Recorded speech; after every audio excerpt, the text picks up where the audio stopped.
O Diabo Veste Prada 2 lançou e a gente já assistiu e a gente já amou. O filme mais aguardado do último ano já tá nos cinemas e o Mundo do Rô, obviamente, tá aqui para contar para vocês o que eu achei e a gente vai comparar com o primeiro filme e fazer algumas análises sobre o segundo filme. Então bora lá, habitantes, para mais um episódio do Mundo do Rô Podcast. Hoje é quarta-feira, hoje é dia de cultura pop. E nada mais pop do que falar sobre esse filme que abalou as bilheterias do cinema. Então vamos lá. Para começar, vamos dar um contexto de 20 anos atrás, no primeiro filme, que é baseado inclusive no livro de mesmo nome, O Diabo Veste Prada. Nós temos duas personagens centrais e principais. De um lado, Andrea, do outro lado, Miranda Priestley. Andrea, uma recém-formada em jornalismo que está tentando uma oportunidade na área de comunicação e que não entende nada do mundo da moda. Ela é simplesmente o avesso do que se espera para alguém que quer trabalhar numa das maiores revistas de moda do mundo, que é a representação da Runway. Pois bem, lá ela encontra então as dificuldades de que, primeiro, ela não vai trabalhar com escrita, ela não vai ser jornalista, ela está como assistente de uma pessoa que é do cargo de diretora. Eu não lembro mais exatamente o cargo que a Miranda tem, tá? E ali ela começa a conhecer todos os desafios possíveis naquele ambiente que para ela é totalmente novo, totalmente inóspito. Basicamente, ela vai se dar muito mal no começo, ela vai ter grandes surtos, mas isso vai sendo desenvolvido no decorrer do filme para ela chegar onde ela queria chegar e que ela decide abandonar tudo aquilo e pronto, e tchau, obrigado. Não é novidade para ninguém, todo mundo já assistiu o filme 1, então isso não é um spoiler. Do outro lado, a gente tem a Miranda, que é uma mulher segura de si, muito importante na indústria, que conduz tudo com punhos de ferro. Por quê? Ela é mulher, ela precisa ser muito mais assertiva do que qualquer outro homem. Se fosse um homem no papel dela, era tudo muito mais fácil, mas como ela é uma mulher, aquilo vai sempre ser pego como algo que precisa ser levado num nível diferente para conseguir ser ouvida, ser escutada e ser entendida e respeitada. A Miranda, ela é o ícone máximo no filme sobre a pessoa mais importante na indústria da moda e no setor de revistas de moda. Então ela é uma pessoa totalmente do mundo, que respira e vive aquilo há muitos anos. E esse embate que ela vai ter com a Andrea, com a Andy, é justamente isso. De um lado, alguém que entende o conceito, a história, o repertório e tudo mais, e do outro lado, alguém que está totalmente avesso àquilo. Inclusive, tem um post lá no Mundo do Rô onde eu falo que moda não é só estética, porque a Miranda ela dá um sermão muito bonito falando sobre não é só cor, não é só um cinto, existe toda uma história na indústria por detrás daquilo. Pois bem, corta-se para 20 anos depois, no lançamento agora do filme 2, né, O Diabo Veste Prada 2, a gente tem um ambiente totalmente diferente. A Andrea, ela já é uma jornalista, de certo modo, renomada, com um certo posicionamento na indústria da comunicação, ela fez diversas matérias, ganhou prêmios, isso, aquilo, outro, mas ela ainda procura alguma coisa um pouco maior. O filme começa com ela sendo demitida minutos antes de receber um grande prêmio. E ela faz um discurso criticando o que a gente vive hoje, ao contrário de 20 anos atrás. Há 20 anos atrás, o setor de comunicação estava numa era brilhosa, avançando muito, com grandes editoriais nas revistas, com a ascensão da internet, né, das redes sociais, sendo um braço para ampliar as vendas e ampliar esse novo comércio, algo que estava assim, em expansão, em grande prosperidade. As revistas de moda, naquela época dos anos 2000 a 2010, elas eram um manual de comportamento, de vitrine, de apresentação de grandes profissionais para a indústria. E 20 anos depois, no filme, mostra que aquilo já não funciona mais. E o grande embate é que o o setor de comunicação, e não só da moda, ele está sofrendo muita retaliação. Por quê? Porque hoje em dia o que vende é a rede social, é os virais, é os vídeos, os TikToks, os Instagrams da vida e tudo mais. E não se tem mais aquele trabalho jornalístico profundo, especializado, aquela coisa muito mais dedicada que se tinha há 20 anos atrás. E aí a Andy, ela tá ali revoltada, fazendo um discurso super acalorado, tudo mais, não sei o quê, porque ela sente esse impacto na vida dela. As redações sendo cortadas pela metade, né, os layoffs gigantes nas grandes empresas de comunicação, sendo tudo migrado para o digital, ou seja, basicamente está sendo desmontada a estrutura de comunicação impressa e ela tá ali, tipo assim, na beira do abismo, porque ela não tem para onde ir. A gente então acompanha o escândalo que é a Miranda fazendo um comentário para a rede de comunicação que é super bem negativado. Eu falo super bem negativado que ele recebe uma crítica negativa super forte. Ele é super bem rejeitado, ele é super bem, assim, dilacerado. Isso se torna um viral. E aí, a Andy, ela é chamada para ser a gestora de crise disso da Miranda. Ou seja, tem uma inversão aqui de papéis. Porque agora a Andy é a especialista em gerir esse problema de comunicação, porque ela precisa mostrar para a Miranda que aquilo lá vai ter que ser resolvido, vai ter que ser dissolvido, elas vão ter que passar por cima daquilo de uma forma muito mais assertiva, muito mais delicada do que a Miranda está acostumada. Pois bem, o grande impacto é justamente isso. A Miranda ainda está muito presa àqueles 20 anos atrás. A ideia do poder dela da revista, a ideia das revistas editoriais e todo aquele material impresso que será produzido, ela ainda tem uma cabeça muito mais fechada sobre aquele meio de comunicação que a gente vê no primeiro filme. E isso é uma prova muito viva de que mesmo as pessoas mais importantes, elas sofrem no processo da evolução da comunicação e das indústrias, porque nem sempre elas conseguem acompanhar tudo isso. Então a Miranda, ela é colocada no começo como alguém quase que obsoleto, como alguém que está ali meio que fora do contexto, meio que perdida, sem entender para onde que ela tem que ir, porque o mundo está indo para um caminho super tecnológico de aplicativos, de vídeos, redes sociais, eu não sei mais o que. E ela está ainda muito presa ao papel, ao editorial, a uma grande revista, a uma coisa muito mais sólida de que ela vinha sendo responsável. E ela, então, tem esse embate, porque uma fala dela, que na cabeça dela era algo super simples, é visto de uma outra forma. E aí o segundo ponto que é analisado aqui é que há 20 anos atrás, o tipo de discurso que a gente tinha era um. Hoje em dia, por conta de avanços nas leis, nos direitos sociais e humanos, a gente já não pode utilizar os mesmos argumentos e as mesmas falas que se fazia há 20 anos atrás. Teve muitas adaptações, o mundo mudou muito. Eu vi uma reportagem de uma entrevista que a Miranda, a Mary, fala sobre há 20 anos atrás era um mundo que não existe hoje. Ela ainda cita, não existia iPhone, não existia a internet como a gente vê hoje, essas redes sociais todas. Ela cita isso numa entrevista, porque justamente esse retrato do filme é um retrato real.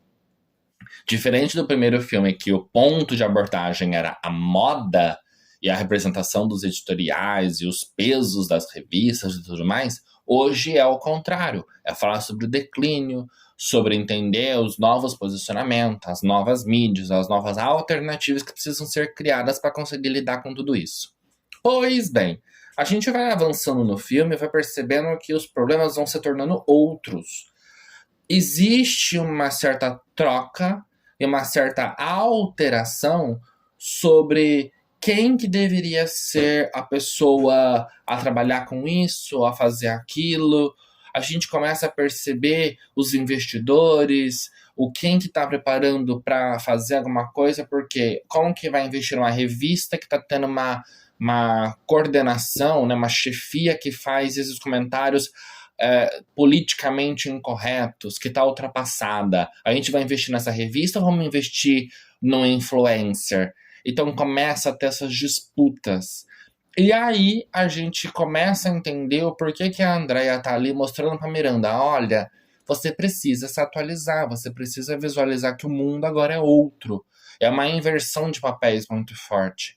E a Miranda ela vai tentando a todo custo tentar conseguir visualizar as coisas de uma outra forma. Ela vai tentando. Só que as coisas vão indo para um caminho que não era o que deveria acontecer no meio do filme.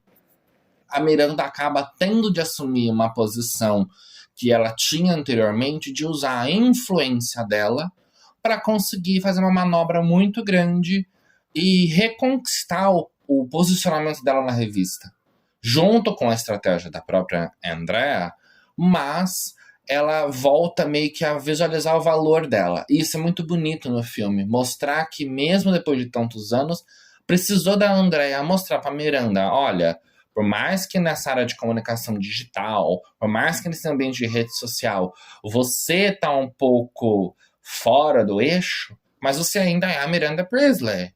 Você ainda é a maior detentora de poder no mundo da moda. Você ainda é um grande foco na área de produção editorial de revistas de moda. Você é ainda a pessoa mais importante. Tipo, acorda, filha, vamos lá, tudo bom.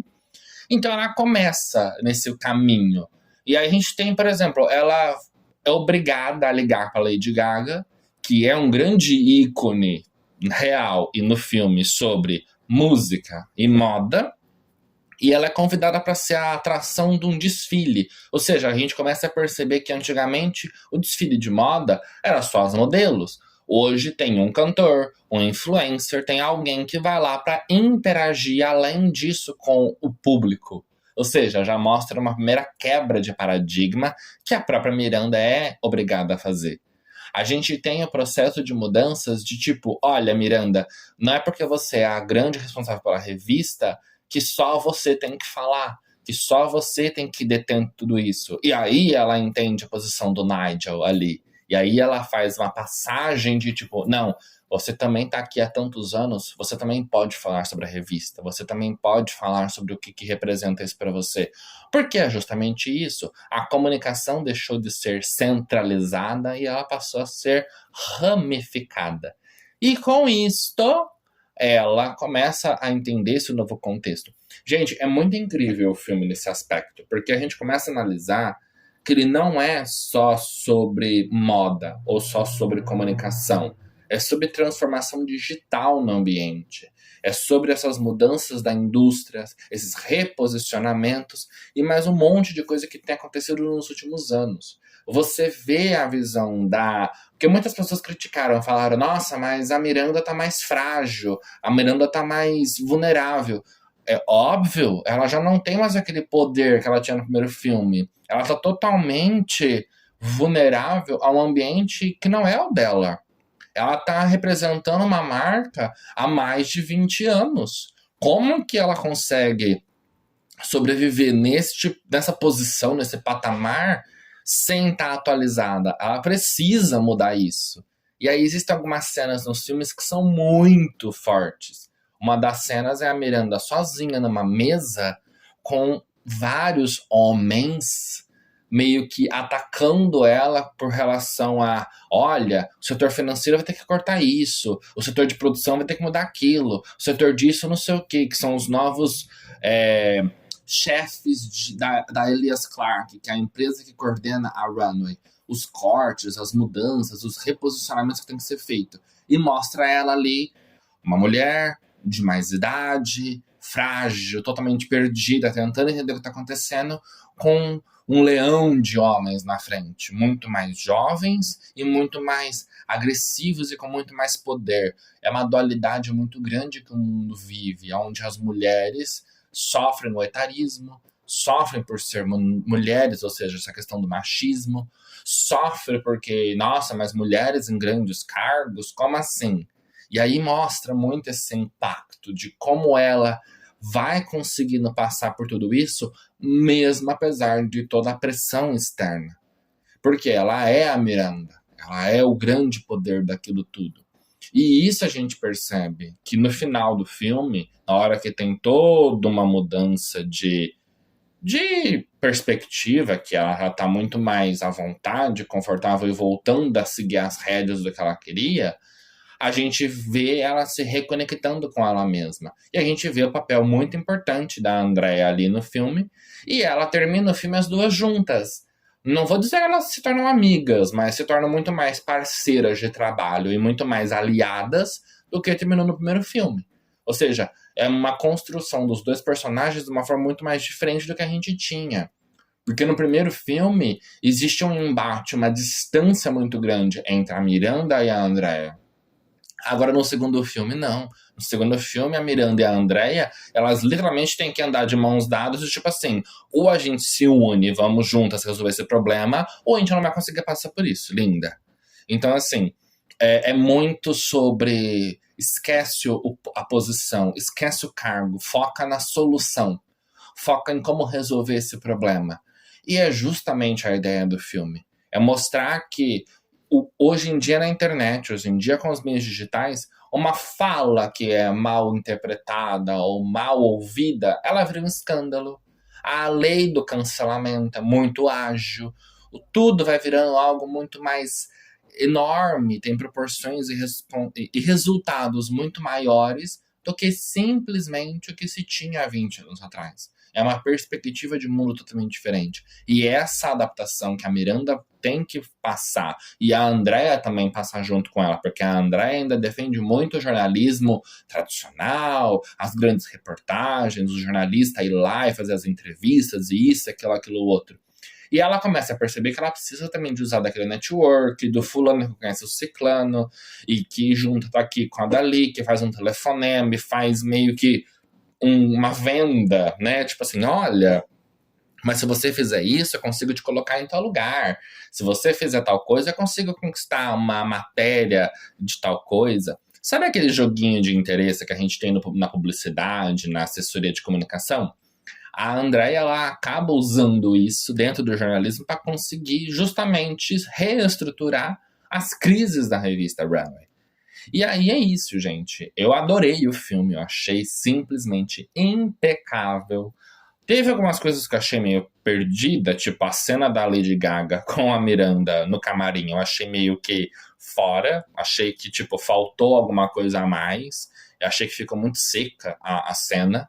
A cena com a Donatella eu achei totalmente desnecessária. Tipo assim, a outra brigando com a Donatella no meio de um café, com pessoas ali em volta. Tipo, gente, a Donatella, por mais que no filme o grande poderio tá na Miranda, mas mesmo assim, a representação da Donatella ali, como Donatella, ainda representa muita coisa. Então achei que também ficou meio confuso.